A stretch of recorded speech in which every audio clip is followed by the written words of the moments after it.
Ajo ka rastis me pa në ikon e me thonë njerëz që kanë pare nuk dinë u vesh. Stili s'është etiketa, po mënyra se si e vën tonin i copë. Shumica njerëzve i drejtohen shpesh markave për me ndërtu një pamje që duket e shtrajt, po ju me shije.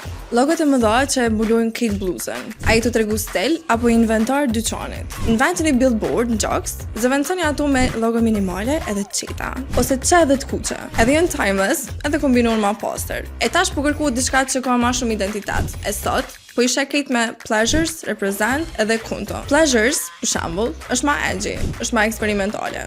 Ndërton rroba që kanë mesazh, që flasin për çështje reale e jo vetëm për status. Represent e ka ndërtuar një identitet përmes cilësisë, storytelling edhe një estetike që nuk është shumë flashy, por tërheqsen hishtja. Këto brende kanë filluar si underground, kanë komunitet edhe kanë vibe. Po, janë shtrajta edhe këto, po ndjen më personale. Ma shumë si lifestyle, e ma pak si reklama. Tash, ma mirë me një Dux Represent që se ka logon heq për ball, se sa me një bluz me logon 25 cm që bërtet qëre qa kom bli. Tregom tash, cilin identitet e preferon ti? Për ma shumë video si kjo, follow Urban FM në krejt platforma sociale edhe subscribe në YouTube.